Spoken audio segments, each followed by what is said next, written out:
अस्सलाम वालेकुम सर। जी वालेकुम सलाम। सर एमएसएम पाकिस्तान की तरफ से सोशल मीडिया समिट हो रहा है।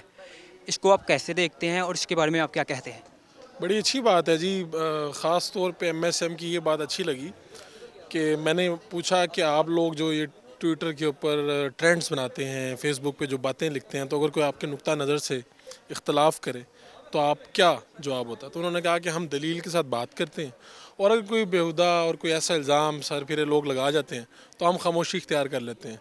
तो मैं समझता हूँ कि जो स्टूडेंट दीगर ऑर्गेनाइजेशंस हैं, जो दीगर नेटवर्क्स हैं, सियासी जमातें हैं, उनको एमएसएम से ये बात सीख लेनी चाहिए कि जो इस तरह के ट्रेंड्स बनते हैं जो हम अपनी फैमिली के साथ नहीं देख सकते, तो इनसे इज्तनाब करना चाहिए। तो आप सब, आपकी जो इदारा है, बाकी चीज़ें तो बहुत ही खूबसूरत हैं, लेकिन मुझे सबसे अच्छी बात ये लगी कि जो आपकी तरबियत के अंदर ये फैक्टर ऐड किया जा रहा है, जो वैल्यू ऐड की जा रही है, इससे बढ़कर कुछ नहीं।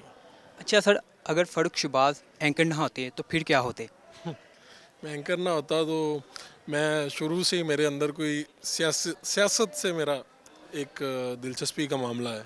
तो कहीं पे शायद हो सकता है छोटी मोटी सियासत कर रहे होते, कहीं पे अभी भी जो साफ़ी सियासत है, प्रेस क्लब की पॉलिटिक्स है, पंजाब यूनियन ऑफ जर्नलिस्ट की, उसमें भी कहीं ना कहीं हम एक्टिव रहते हैं। तो शायद इसी तरह का कोई रोल होता मेरा।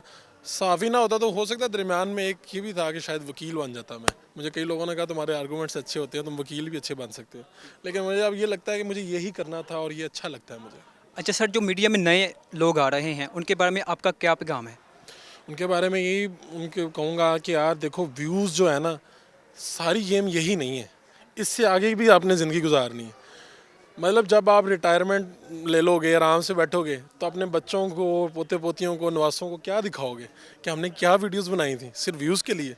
तो वो बात करो जिसको सारी ज़िंदगी डिफेंड कर सको। वो बात करो जो कब्र के साथ ले जा सको और बड़े फ़ख्र के साथ जाओ कि मैंने ये बात की थी, ये नज़रिया है, ये सच्चाई है जिसके ऊपर मैं डट कर खड़ा हूँ। व्यूज़ वगैरह ख़त्म हो जाएंगे एक दिन। बहुत शुक्रिया सर, हाँ। Thank you.